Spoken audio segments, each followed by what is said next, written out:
Au nom d'Allah, le tout miséricordieux, le très miséricordieux. Ô toi, Mohammed, le revêtu d'un manteau, lève-toi et avertis, et de ton Seigneur célèbre la grandeur, et tes vêtements purifie-les, et de tout péché écarte-toi, et ne donne pas dans le but de recevoir davantage, et pour ton Seigneur endure. Quand on sonnera du clairon, alors ce jour-là sera un jour difficile, pas facile pour les mécréants.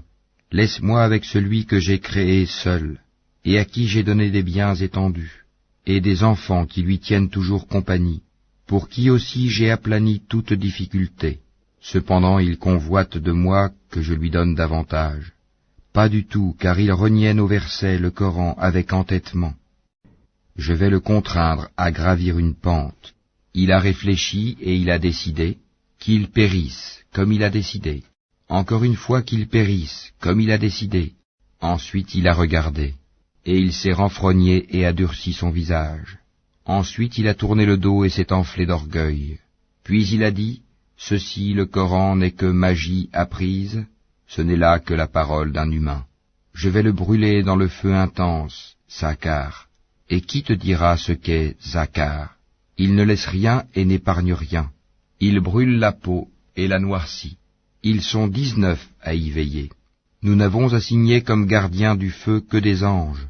Cependant, nous n'en avons fixé le nombre que pour éprouver les mécréants, et aussi afin que ceux à qui le livre a été apporté soient convaincus, et que croisse la foi de ceux qui croient, et que ceux à qui le livre a été apporté et les croyants n'aient point de doute, et pour que ceux qui ont au cœur quelque maladie ainsi que les mécréants disent, qu'a donc voulu Allah par cette parabole?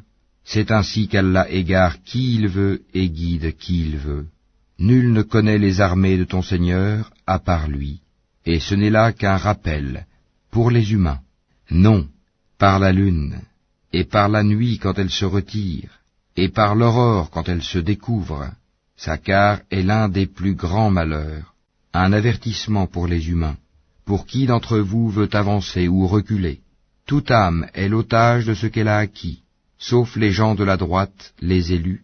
Dans des jardins ils s'interrogeront au sujet des criminels. Qu'est-ce qui vous a acheminé à Sakar? Ils diront, nous n'étions pas de ceux qui faisaient la salate, et nous ne nourrissions pas le pauvre, et nous nous associons à ceux qui tenaient des conversations futiles, et nous traitions de mensonges le jour de la rétribution, jusqu'à ce que nous vînt la vérité évidente, la mort. Ne leur profitera point donc l'intercession des intercesseurs? Qu'ont-ils à se détourner du rappel? Ils sont comme des onagres épouvantés, s'enfuyant devant un lion. Chacun d'eux voudrait plutôt qu'on lui apporte des feuilles toutes étalées. Ah non, c'est plutôt qu'ils ne craignent pas l'au-delà. Ah non, ceci est vraiment un rappel. Quiconque veut qu'il se le rappelle, mais ils ne se rappelleront que si Allah veut. C'est lui qui est le plus digne d'être craint, et c'est lui qui détient le